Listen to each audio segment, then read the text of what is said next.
I know. I hate it too, okay? I'm trying to grow it back as fast as my little whiskers will grow, okay? So just deal with it for a few more days until I get my little prepubescent beard back and you don't have to look at my naked, chubby face anymore. I'm sick of looking at it too, but let's talk about Minnesota. So, here we are again. You've doubtless heard by now that there has been another shooting incident in the state of Minnesota with all the ongoing drama there. And everybody and their mother has an opinion. So I'm really probably not going to recover any ground you haven't already heard of from somewhere else. And regrettably, I'm going to be honest, I don't know exactly what to make of this one. My honest bias up front is I very naturally lean in favor of law enforcement most of the time. And I want to give them the benefit of the doubt, but this one was messy, man. As unfortunate as it was, I think the Renee Good one, when that happened, was more justifiable. This one, I just don't know. A lot of the timing of what happened depends on who knew what and when. And I am no law enforcement expert. I'm no lawyer. So let's just do a quick little play-by-play. I wrote a list of the details. So I've watched a couple different angles of the videos, a couple different lengths of the videos, some that show a little more, some that show a little less. And I've listened to a number of people try to give their opinions and breakdown. And here's the details that I'm fairly confident on. So on Saturday, a man by the name of Alex Preddy was killed by Border Patrol agents during an altercation.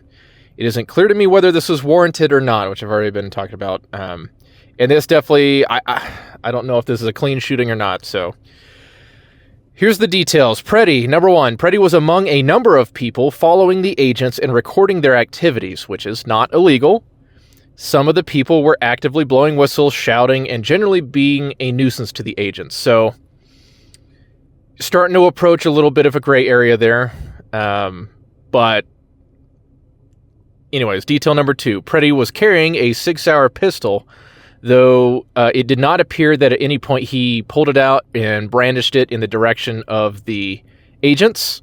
Detail number three, the interaction began with the agents and the activists on opposite sides of the street. Two individuals on Preddy's side of the street crossed over to begin harassing the agents. And Preddy kind of followed, but was hanging back a little further and was kind of standing in the middle of the street, I guess, directing traffic or something. It isn't clear if he was saying or doing anything to the agents, at least at first, but he did continue to record with his phone. So detail number four, at some point the agents get fed up and try to stop the activists and I assume try to arrest them. There's some shoving that I don't know if there was something done that provoked it or not. One of the agents appeared to shove one of the gals. But detail number five, Preddy gets caught up in the scuffle and appears to be resisting arrest. Detail number six, Preddy winds up on the ground with multiple agents around him trying to get control. Detail number seven, at some point, an agent calls out that Preddy indeed has a gun. And while it looks like another agent recovers the weapon from him, detail number eight, multiple shots are fired and Preddy is killed on the spot. So that's kind of what I mean when I'm saying, like, it really depends who knew what and when. Was there reason to believe there's another weapon? I don't know. This is one of those ones. Detail number nine, very unclear who knew what and when. Okay, I just said that. Detail number 10, body cam footage has yet to be released as of this recording. That may change by the time this goes public tomorrow on Wednesday. But I'm recording this on Tuesday. And yeah, those are the details that I'm mostly confident are accurate. That really doesn't say who or what was justified in the whole thing. There have been a couple of other details come out since that he had, I guess, been in a scuffle the week prior where he even had a broken rib, I guess, from a prior scuffling with the agents. And not these particular agents, but agents in general. And I guess he has been active in helping with the whole effort to run around and get in the way and harass and interfere with the ICE agents, the Border Patrol agents, as they do their thing around Minneapolis. So, but to be fair, those things don't necessarily justify his shooting. Doesn't necessarily justify how events played out in this particular case. I think what I can confidently say is there's definitely an investigation needed here. And one of the things that I continue to be a Trump supporter, but he does have some L's, as do the members of his administration. And the members of this administration, in particular Kristi Noem and Kash Patel, and I'm sure a couple others, I can't recall off the top of my head if Trump himself made some kind of comment. I'm sure he probably did, just knowing how he is. But they immediately rushed to trying to accuse him of being a domestic terrorist, that he was approaching them with his weapon drawn or something like that, and definitely was trying to immediately come to... It's one thing to come to the defense of your agents, of the people who work for you. It's another thing to try to make what happened something it wasn't. So I'm sure Preddy was saying some things, was being, sorry, a little crooked here, was not exactly being a quiet bystander. At one point he does kind of cross the street, but I don't know, man. This needs to be investigated. Sure, let Minnesota officials come. Anyways, if wrongdoing was done, it needs to be punished. But I get so frustrated with this administration when it comes to... I feel like they're very decisive with a lot of the foreign policy and the economic policy, and they're very committed to those actions and very decisive. But when it comes to the domestic stuff, whether it's the Department of Justice directly or Department of Homeland Security, it feels like there's as many L's as there are wins, or it feels like there's always a catch to something, or there's things getting thrown in the way. And I guess there's a better way to look at that, in that, okay, well, wouldn't you want the president to be more careful with American citizens than he is necessarily abroad? Sure. But at the same time, it is extremely frustrating to see these agitators and the politicians that egg them on do so on a daily basis, multiple times a day, and say and do extremely provocative things to little or no consequences, it seems like. And then all these judges get in the way and let these people off, and they finally arrest the people that invaded the church, and then they're let out within 24 hours. But yeah. Anyways, back to this story. I don't know. Was he, in this particular case, was Preddy, did he deserve to be shot? Kind of looks like not, but I wasn't one of the agents there. I don't know all the rules that they have for when they can use and engage in lethal force.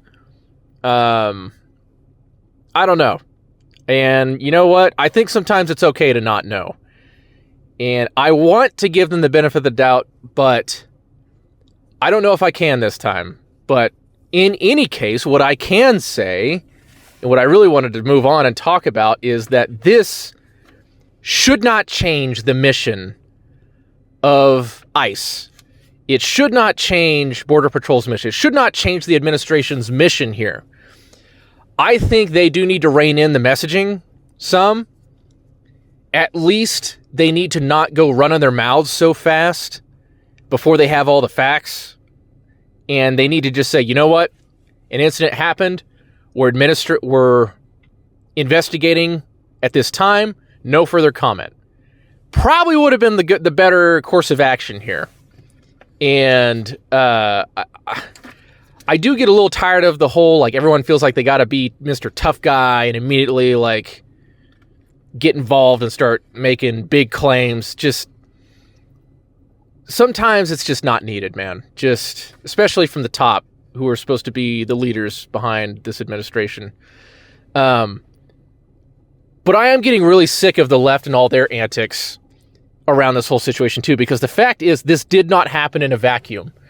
So for weeks now, we have listened to Governor Tim Walz and Jacob Frey and, dozens of other Democratic leaders across the nation, both at the state, local, and federal levels, talking about how ICE is somehow not law enforcement, which is the biggest crock of shit. They absolutely are. They were founded in the 2002, they were created by the 2002 Homeland Security Act. They officially came into form in 2003. They are legitimate federal agents. They go through several months of training. That's another bullet point they try to talk about, that somehow they're undertrained. These shootings have involved agents that aren't just a part of this class that just came out of training, which is already at least 6 or 7 months long. But they are, in fact, multi-year veterans of these organizations, some of them with histories in either law enforcement or the military. These are not green recruits that are involved in these scuffles. And, sorry, enforcing immigration law, all this immigration law already existed. Don't let anyone sit here and act like this is all just new things that the Trump administration has come up with. Title 8, U.S. Code Section 1325, which has existed for a long time, classifies unlawful entry into the country as a misdemeanor. And the penalties for committing this act include fines, up to 6 months in jail. Yes, you can go to jail for a misdemeanor. And, would you look at that? Deportation. Doesn't matter that it's a misdemeanor. They can be deported. And you know what? That's exactly what Americans voted for in 2024 when they voted for this administration. And even today, I was just listening to CNN report on multiple different pollsters, all of them coming back. The majority of Americans, anywhere from like 53, 54% to as high as 65% that responded to these polls, and by these pollsters, I'm talking about like ABC News, these kinds of people. That majority of Americans that were polled in the last few days and weeks want mass deportations to this day. Not just the worst of the worst, as some of the messaging from this administration has shifted to try to get, I guess, temperatures to calm down a bit and to get the local authorities to work with them. They need to put the pedal to the metal. People have been saying this. Conservatives have been saying this. People who voted for this administration have been saying this for weeks, for months, that ignore what the left is doing. Why do they get to act out of pocket, start throwing hissy fits, getting mad that federal authorities are showing up in their cities and states, their sanctuary cities and their sanctuary states, and enforcing federal law that we voted for? That's been on the books forever. Stop letting them get away with things. Title 8, U.S. Code, Section 1326, re-entry after deportation is a felony. So even if you're somewhat, iffy, a lot of these people that are in the country right now, I don't know the percentage, a good number of them have been deported before and have since come back and are now felons.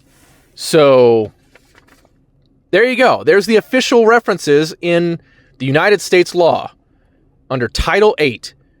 And if you need a couple reasons why I feel so strongly about this, we're focusing on, people who aren't just criminals. Obviously, the criminals need to go. That's got like 87+% public support of illegal immigrants who have come into the country and have committed additional crimes since they have been here. Because let's stop acting like these illegal immigrants are not criminals. They are. We just talked about it. I just cited the exact code for you, the exact regulation on the books. But even the people, if they do nothing else, they contribute to, so there was a report by the Federation for American Immigration Reform. This came out in a congressional report from 2023. Illegal immigrants were determined to be a net negative of $150.6 billion. That is a net negative. That's not, they contributed $150 billion. They, after all their taxes at the various levels were considered, weighed against all their contributions at the state and local and federal levels, were all resolved. It was a negative $150 billion per year that they cost American taxpayers. That is enormous. That is 3 times just about what the funding of the USAID was when that got shut down. Every year. Then there's remittances by the same organization, reported by the same organization in 2024. Through official recorded channels, illegal immigrants sent $93 billion out of the country back home. However, that's only the official number. That is almost certainly higher through all the other sketchy and unofficial ways that they send money out of the country, which could potentially be as high as $200 billion. So you have, let's add that up now. So you have negative $150 billion that are hitting the taxpayers every year, plus anywhere from about 100 to 200 additional billion dollars that are going, admittedly, not from taxpayers, but are going out of the country back to, here's the top 5 countries. Mexico, which got that year over 50 billion, over 52 billion specifically. India, which got almost 16 billion. Guatemala, which got almost 15 billion. The Philippines, which got almost 13 billion. And China at $12.7 billion. Again, I'll put these sources down in the description, but this is hundreds of billions of dollars that are either a direct burden on the American taxpayer, or they're just going out of the country entirely in jobs that ought to belong to American citizens. And don't make me think I'm completely heartless when it comes to these people, because a lot of these illegal immigrants are because of their status, are being taken advantage of by employers, by these systems, by politicians, because they can't go and appeal like an American citizen might be able to let's say, the Department of Labor, if they are being paid below minimum wage, for example, or if their employer is mistreating them.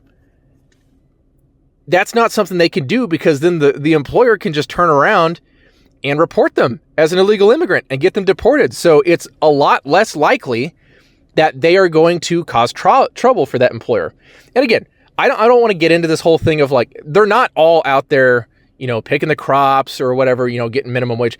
There are also, they're kind of used in a variety of roles. Wasn't there some guy, he was like a superintendent in Iowa recently that was busted because he himself was an illegal immigrant? That was the superintendent of an entire school district in the United States, in the state of Iowa. That's insane. And there was a lady from, what was it? I believe it was Columbus, Ohio, recently, that when the whole Somali fraud thing started being reported by Nick Shirley and a bunch of other people, started going down to Minnesota, she came up and started speaking up of how a lot of illegal immigrants were being given Section 8 housing. And she was sitting in some homeless shelter and was waiting. And she was an American citizen.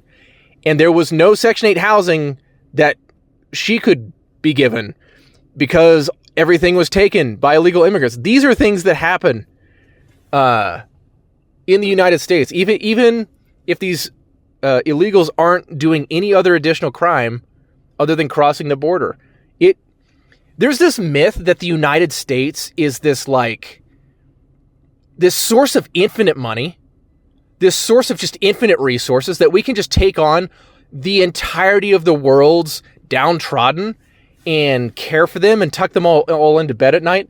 And I'm not saying there aren't cases where I think we can take a couple people in, but we are almost $40 trillion in debt. We have who knows how many homeless Americans on the streets. We have entire generations of young American men and women who are struggling to find good jobs because a lot of those jobs are being given to either illegal immigrants. The jobs that they do have, their wages are being depressed because they're having to compete with these immigrants, or because they're having to compete with legal immigrants in programs like the H-1B program that are in a similar position where they're not able to, they have to take these crappy conditions and these employers take advantage of it to come in as basically imported borderline slave labor, working in jobs that are, we're being told to go learn how to code. But then they bring in, an H-1B from outside the country that works for a wage a third of what you would have to pay an American. And meanwhile, this American student has gone and spent years of his life going tens of thousands, if not six figures, into debt to get that software engineer degree or whatever it is, just to get replaced by outsourced labor. So, yeah, I kind of have an issue with immigration as it stands, not as a concept. And it has nothing to do with race or specifically where these people come from. It's about protecting the American citizens who were born here, that this is their country, and maybe the right and moral thing to do, the loving your neighbor kind of thing to do, is to provide opportunities for Americans. What a wild concept, right? Anyways, I kind of got off track there. So, political tools. These people are also used as political tools because, for whatever reason, when the census rolls around, we count these people in the census, even though they are not American citizens.